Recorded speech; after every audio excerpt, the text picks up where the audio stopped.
Welcome to Global Alternative Investment Webinar 2020. This is our second time official webinar series. We are focusing on the global real estate investment market today.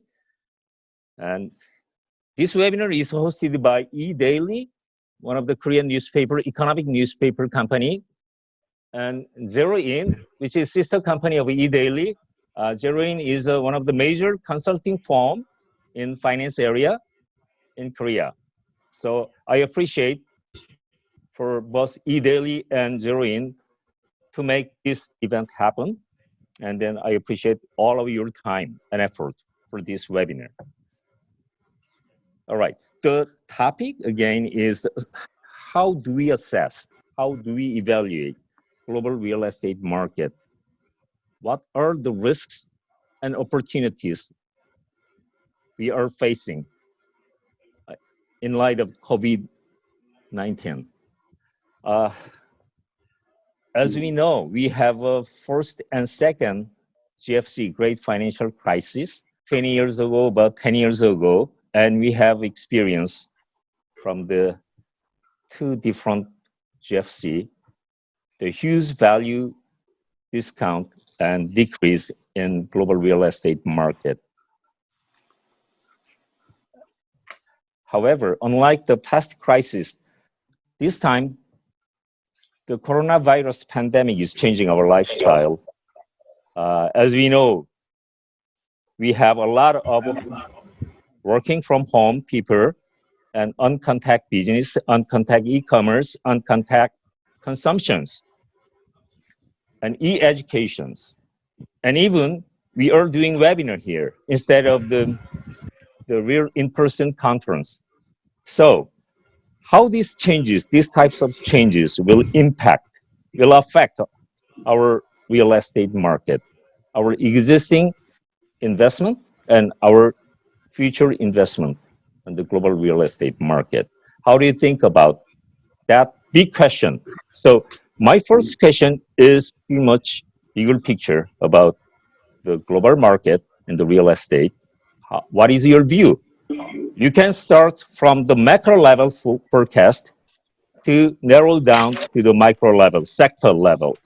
For example, as you know, the office sector, retail sector, industrial sector, hotel and lodging, there might be different effect, different impact.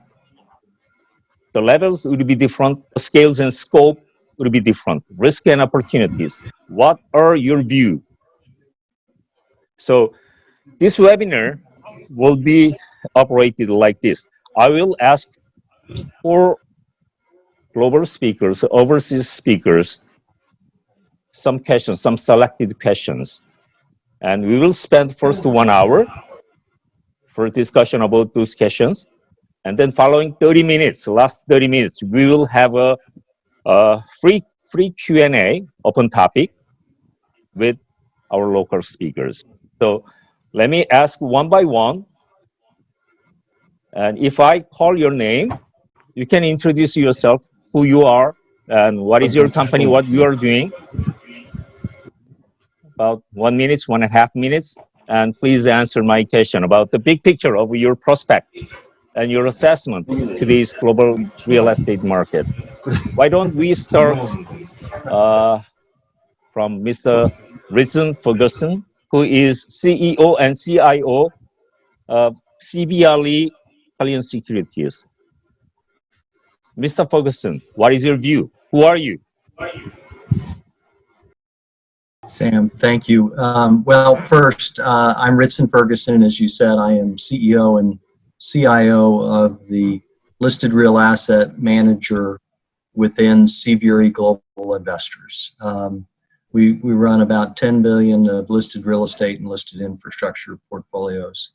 I have been in the alternative investment space for approximately 30 years and have had extensive experience on the private side as well as listed. So I can speak to the listed probably with greater specificity. I'll try and answer your question with some view of the private market as well.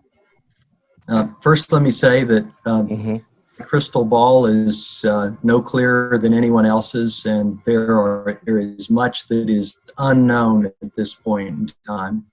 That said, we do feel advantaged being part of a platform with roughly 107 billion of assets under management in the global footprint and enormous resources in research and direct market activity to draw upon. But our view is that the COVID-19 crisis is likely to have as much of an impact, and in many parts of the world, a more significant impact in terms of GDP demand destruction than we saw in the global financial crisis. And that in and of itself makes this a very serious situation.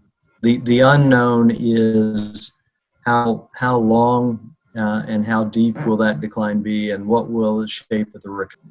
So, as I was saying, we are still trying to assess the likely impact, but we do think this is significant. And as we've seen in the listed market, there has already been a 30-35% sell-off in listed real estate, suggesting that the listed market is quite concerned. In our opinion, we believe that is probably overly discounted the decline, but to your question as to sectors and geographies, clearly the most economically sensitive sectors, so that would probably start with lodging, but would also include then retail, we see as most significantly impacted. On the other hand, in other sectors such as industrial, technology real estate, as we call it, which would include data centers and towers, the impact is relatively small. And so we see at least relatively resilience in those sectors. I'll stop there. There's much more to talk about, but I know you want to have each of the panelists weigh in with at least. Thank you, Ritson. You will have a chance to tell about the private market and public market listed companies. What is the profits and losses these days? I'll ask you later about that questions. Very good. It will be interesting. And second, why don't we go to the Mr. Riaz Cassum, who is a Senior Managing Director of JLL. Mr. Cassum, are you in Boston? Yes, sir. Thank you, Sam. I'm here in Boston, and I have been with JLL for over 30 years, the predecessor company, HFF, and now JLL for 30 years. And my area of focus is raising equity and debt capital for commercial real estate. So we're in the business of raising capital both in the US and around the globe now as part of JLL, and work on both the debt advisory side as well as the investment advisory. And we also raise capital in the form of discretionary funds through our placement agent business. So we are working with virtually every provider of capital in the world for real estate, and our clients are the major and the smaller users of capital in each of these markets. So I'll just maybe comment. We'll get into some more of the sector discussions, but of course, each of these events, whether you want to call them, macro black swan type events or major shifts in the market, there's a lot of similarities, but each time they're different in many ways. I'd say on a positive note, going into this event, which was obviously a sudden occurrence, and as someone said, once you stop the world from spinning, suddenly some things are going to shake loose and fall off. So there's no question there's going to be both some short-term, which we're feeling already, and certainly some long-term negative ramifications of what we're living through. But on a positive note, speaking for real estate, and the big difference between the GFC and now is that from a liquidity standpoint and capital formation and capital availability perspective, we're going into this crisis from a position of strength, I would say, because a lot of capital has been raised that is been allocated for real estate. And real estate's come a long way in the last 10 to 12 years in terms of becoming truly a legitimate alternative asset. It's not an alternative asset class anymore. It's its own class that actually has outperformed most other asset classes. So we see a continued focus and commitment to investing in real estate, and so I think that will certainly help us get through this and come out of it at the other end, which doesn't mean we won't have some implications of it, but we hope that the liquidity and availability will allow us to come through this less. No, that's okay. So I was just saying, I think I'm hopeful that, given the liquidity and the desire for capital to continue to invest in real estate, we should be able to come out of this, and the capital will be there to take advantage of the opportunities that this situation will present. I see. Hey, Riaz, given the government effort, EU and the states government effort, the stimulus package and monetary policy and fiscal policy, we have a very low, historically low interest rate today. And we may have, in some day, we know, all of us knows, there will be a certain point we have inflation concern, given the liquidity and monetary easing program. So how do you think about that issue? How this kind of the government policies and macroeconomic issues will affect our real estate market in 6 months and 1 year? It's a good question, Sam. So I meant to comment on the fact that what's also different this time around is that the Fed and the government has acted much more swiftly. So in the GFC, the crisis, if you will, developed over several months and quarters, and the response from the Fed and the federal government was slower. And ultimately, they got to where they needed to get to, but the delay in responding reduced the impact of everything that was done to address the problem. This time around, I'm actually pleasantly surprised at the swiftness with which both the Fed and the federal government has responded, because the stop was sudden, but the response was also very swift. So I think that's going to, again, help mitigate some of the challenges that we face today and going forward. So having said this, there's no question that there's a tremendous amount of liquidity that's been pumped into the economies, both in the U.S., Europe, and even in Asia, which ultimately you would think will show itself in the form of increasing inflation over time. So it's right now. Essentially, the central banks are not concerned, or seem to be less concerned about the long-term impact on inflation, which they know is a risk. But in order to deal with the crisis, they've had to run with lower interest rates, and there's talk about negative interest rates in the U.S. So we think it's a good thing to keep these rates low in the next, for the next year to 3 years, in order to get through the crisis. But ultimately, real estate has historically been a terrific inflation hedge.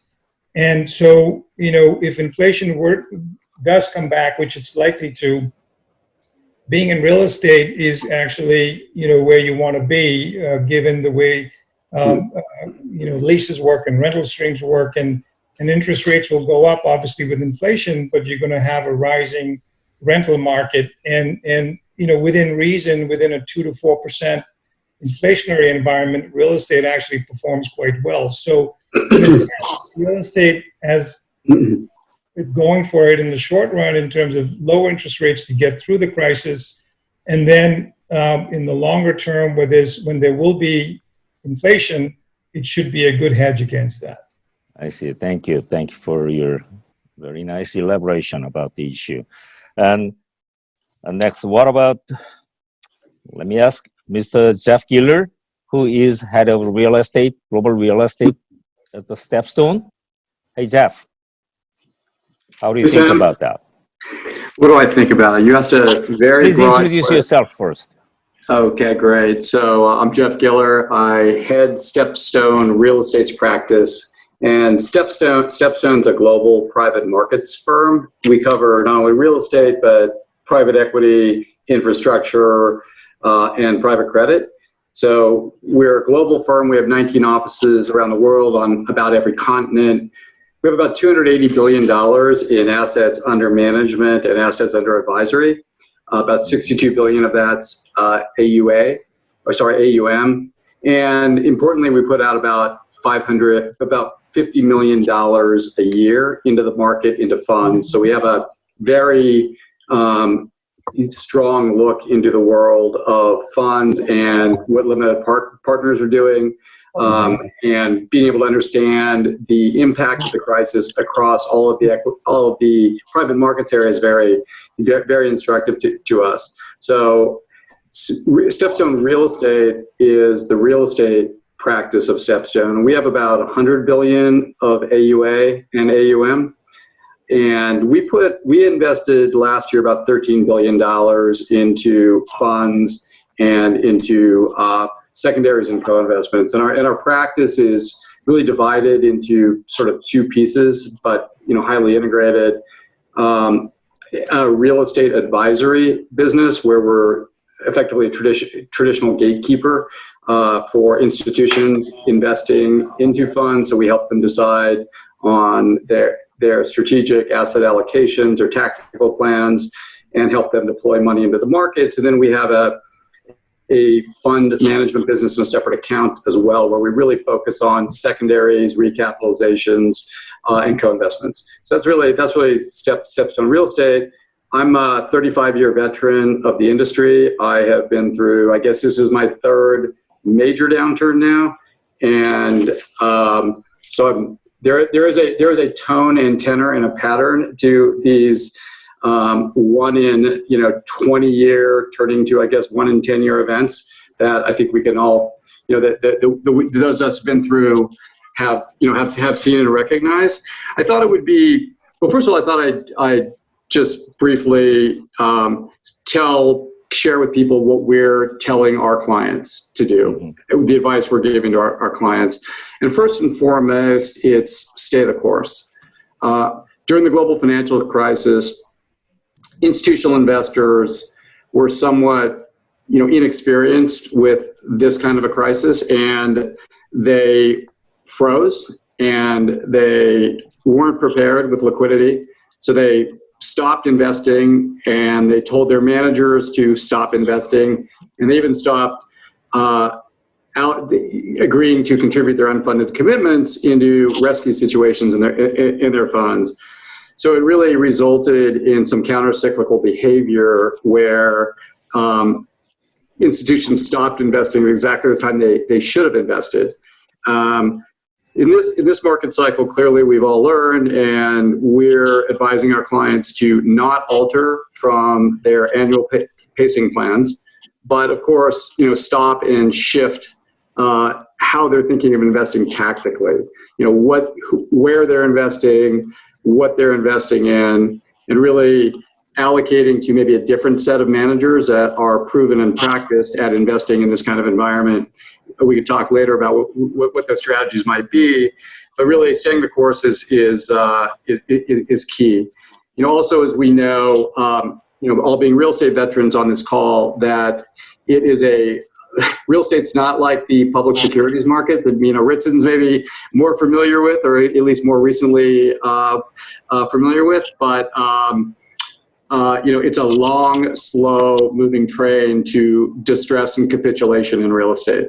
So it is, not time to jump on opportunities now. We don't think it is. We're going to have to wait for the distress to work its way through the system, and for distress to hit individuals, businesses, then landlords and banks, and eventually capitulation. So I think we're all sitting around and waiting. And as Riaz said, a lot of dry powder, a lot of capital on the sidelines that are doing just that, waiting to pounce on the opportunity. And I'll just kind of end this intro by talking about what the differences, I think, are between this crisis and last crisis. And a lot of it's reiterating what other people have already said. So I'll be brief. But I think one big difference is that we are all more experienced. We are all going into this with some experience.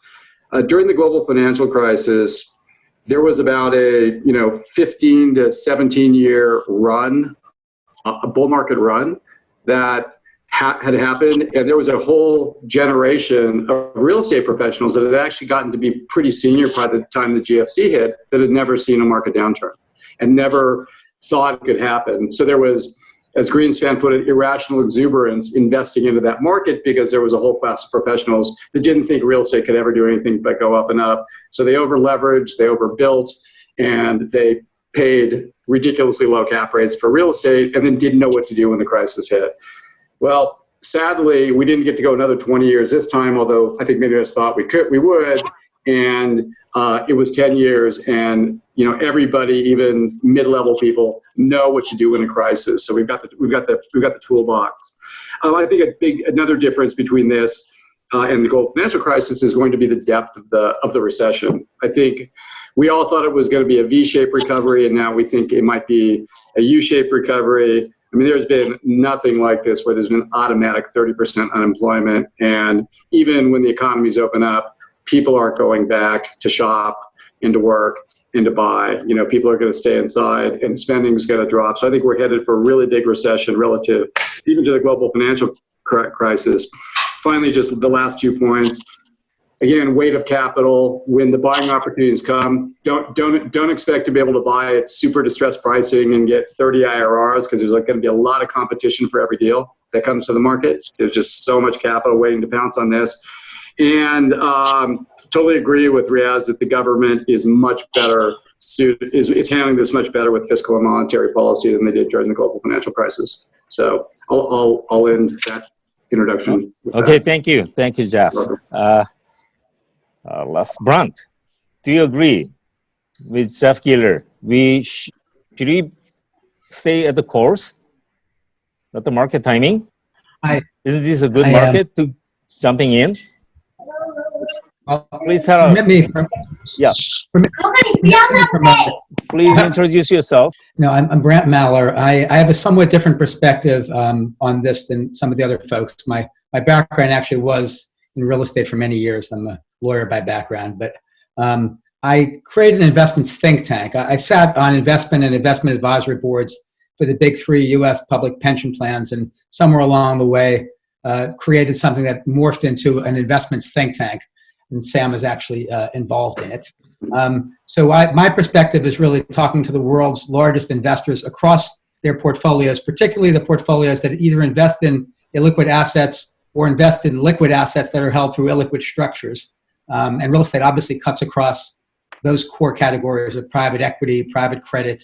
What I used to call hedge funds, I'll call diversifiers or opportunistic, infrastructure and real estate.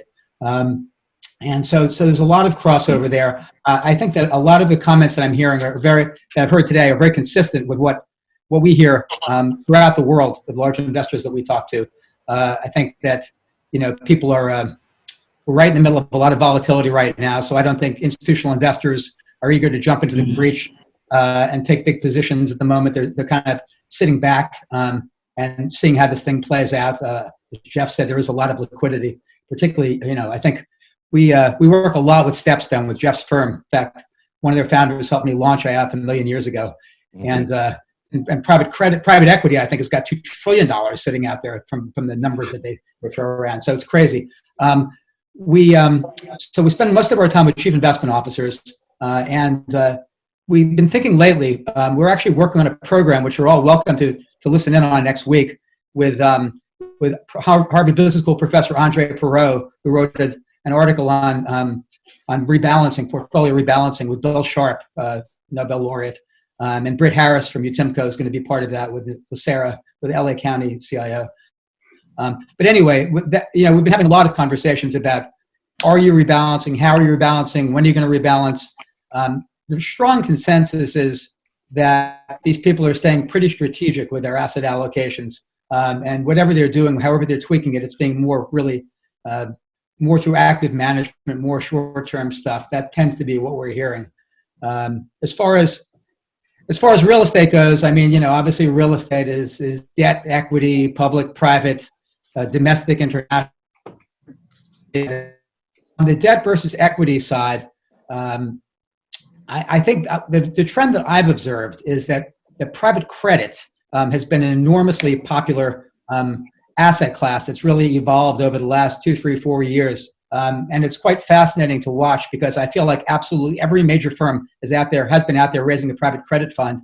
And some of them are making loans that are, they're single digit coupon loans where they're promising their investors double-digit returns, which pretty immediately implies leverage. So I would think that some of these folks are quite leveraged. Another thing that I'm kind of interested to watch play out is some firms are, have the ability to work out bad loans, and some other firms that have raised private credit funds are pretty much specialists. So I'm curious when they actually have to deal with distress within their portfolios, which I assume they will pretty quickly, since some of them are probably not, no cash flow for some of their borrowers. That is something that we're watching. I don't know how soon the distress happens from the dislocation. I think the consensus we hear is similar to what we heard from the other panelists, which is it's not right away. It'll take a little time, although obviously there are some real estate food groups. I mean, hospitality, needless to say, retail, office is one that I've often wondered about. I think that the long-term or the 10-year nature of lease obligations in the U.S. has masked the effect of the internet on office space. Now that we've found out that people can work remotely from their homes, I don't know how many people really need to pay $100 a square foot to have a junior associate sitting in Midtown Manhattan. So we'll see where that those markets go at the margin. I also agree versus the GFC. I still remember very vividly dealing with chief investment officers during the global financial crisis who were really asking each other about whether they had bank lines of credit or how they would get enough liquidity to pay their pensioners. I think that most of the folks I know have been preparing for the bull market to since about 2014 or 2015. So they have much more cash buckets, or they're more liquidity, because they've kind of been positioning it for a downturn. They didn't expect it to come this violently or this quickly.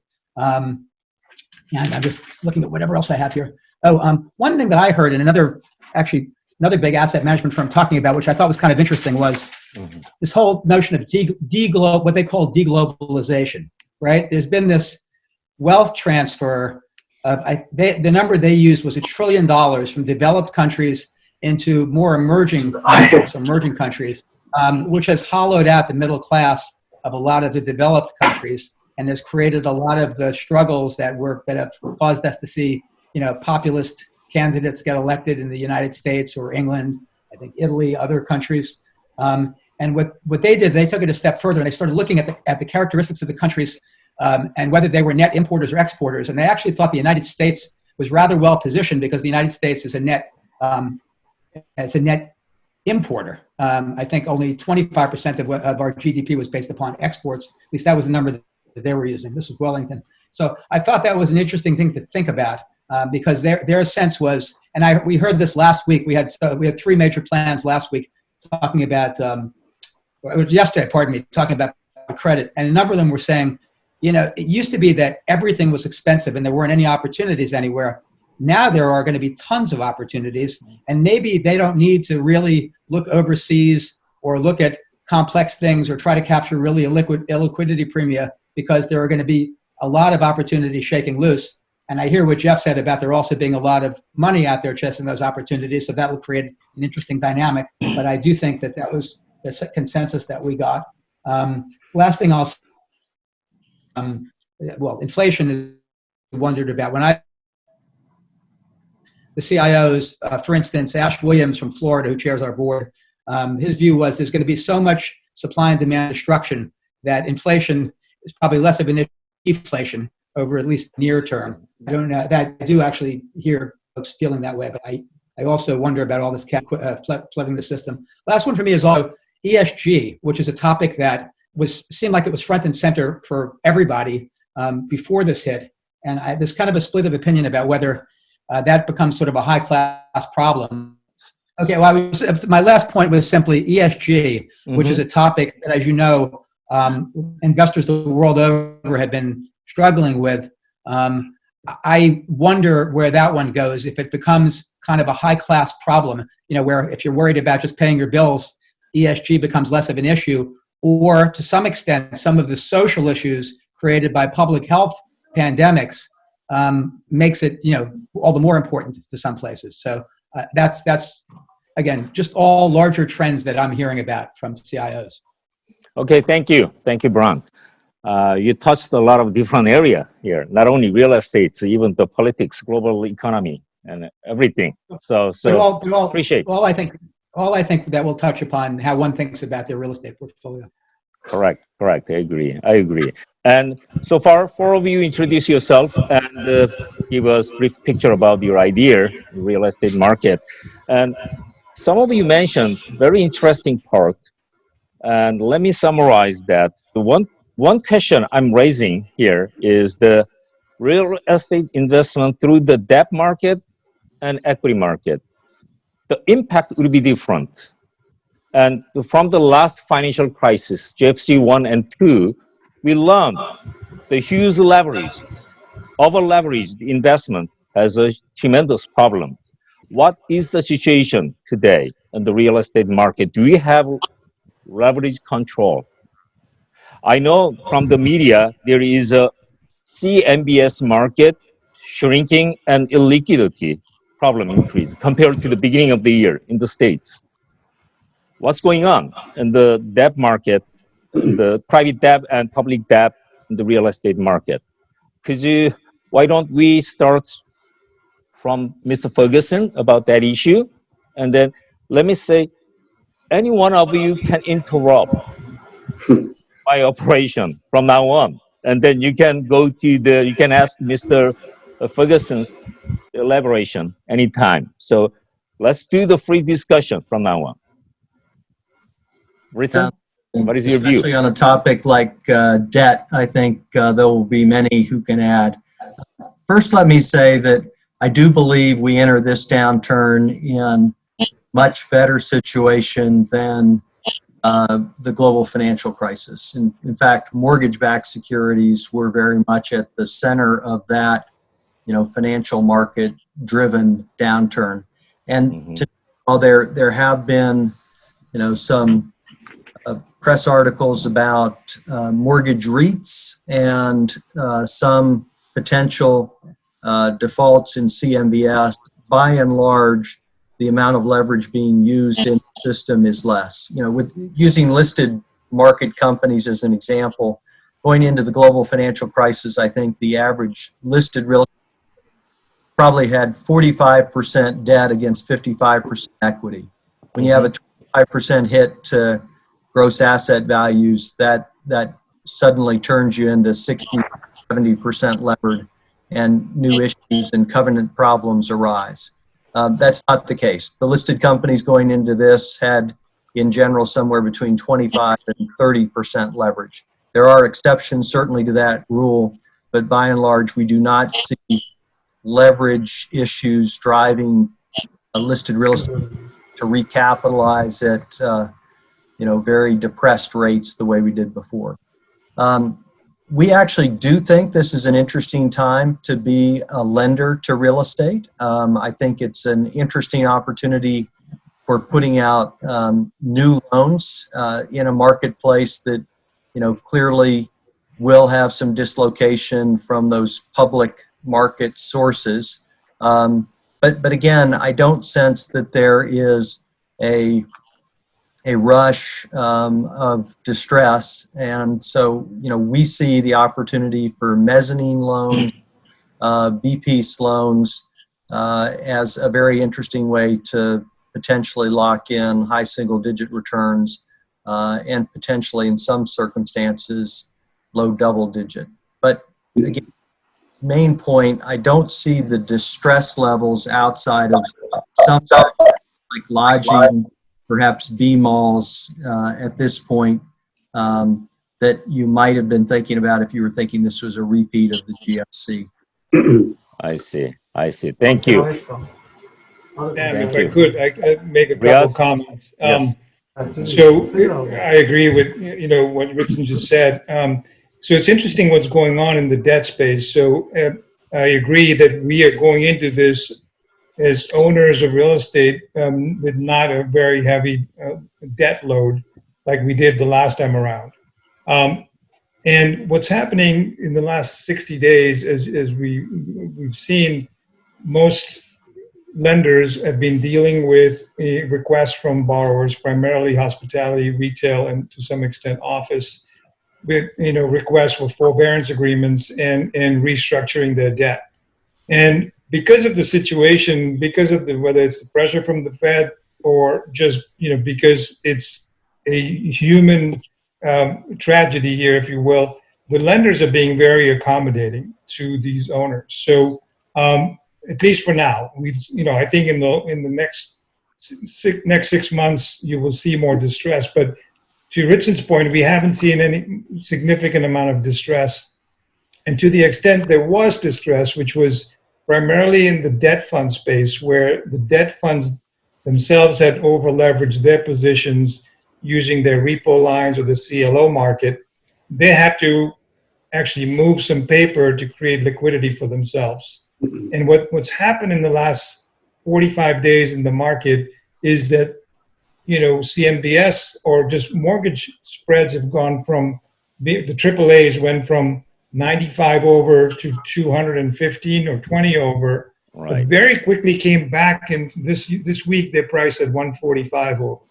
So to the point I made earlier and Jeff made, the capital is sitting and actually waiting to deploy. And right now, because it's hard to value equity real estate because nobody knows how to value that, and that price discovery process will take another 6 months or so, it's easy to play in the debt space because you have that margin of error and you can buy into some good yielding positions, but there's not much of it. So a lot of capital flooded in the last 4 weeks, and it happened on the listed equity side as well, and sort of wiped out that opportunity very quickly. So we're going to, I think it's going to come in spurts, and eventually it will build on it. But for now, it seems like a lot of the equity that's sitting on the sideline would prefer to play in that mezzanine debt, rescue capital, but come in a debt structure so that you have that margin of error and you don't have to price the asset to perfection to buy it. I see. I'll just jump in. Why not be somewhat controversial? Take issue with some of the prior comments, just for argument's sake. But I think it's really hard to call the market, 8 weeks into this pandemic, right? And the fact that the lenders haven't forced borrowers into restructures or foreclosures yet it's probably much too early to make that call. Rent collections through May 1st have been very strong. And that's just because the impact of the recession really hasn't hit tenants in the way it is likely to. I mean, office is still sitting at about 90%, multifamily is still sitting about 80%, hotel and retail, of course, is a different story. So as distress works its way through the occupier market, then you're going to see the banks that are going to probably be in a position where they're going to be much tougher. Eventually banks are going to have capital ratio issues, and they're going to need to bring, liquidity back into their system. But I just think it's too early to tell. And I also think that the bounce back in the AAA tranches of CMBS, that was largely due, I think, to government support through open market purchases by the Fed through the TALF program. So I don't necessarily see that as a market dynamic as much as as intended by the government to help support those positions. I see. Thank you. Any other comments on this issue? Leverage and debt?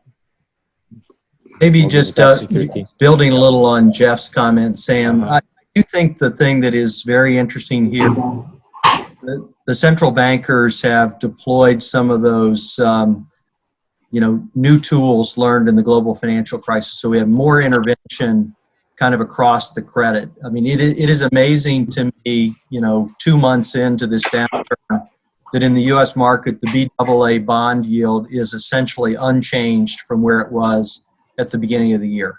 In the global financial crisis, we saw those spreads blow out, even for investment grade rated. That did happen, but because the monetary authorities are in the market, buying or at least talking support to buy those things, we see much more stability. So I agree with Jeff's comment that it may be early, but on the other hand, I do reinforce that things are different. Remember, just before the global financial crisis, we saw Blackstone take EOP private in a highly leveraged transaction. Now, they did some very deft sell-off of that portfolio and kind of managed to avoid that. But we don't have the same sort of, highly leveraged acquisitions in the marketplace that create that. And in many cases, like the European banks, the banks were never able to get back involved in the real estate markets at the same levels as before. And that's why I have a little more optimism that this time the distress in the credit markets outside of, again, some of those highly impacted, economically sensitive sectors will not probably be as pervasive as what we saw in the GFC. I think it's a complete function of how far property values drop, period. Because I'm thinking about the opportunistic and value add space. Average leverage levels pre-GFC were, call it 75%, and now call it 60-65%. So there was much more prudence in terms of borrowing. Hey, Jeff, you said 60 to 65 every leverage today. In the value add opportunistic sector. Right. Clearly in the core plus, probably more like 50%, and in the core space, more like 25%. But if you look at the value add opportunistic space, which is where the distress will occur, 65 or 75%. So you're talking about maybe a 10% delta in value declines before real pain hits. So if this recession, if the real estate recession ends up being worse, we're going to push through that 10% cushion pretty quickly. If not, you're right. We're much better positioned, I think. All right. Thank you. Good discussion.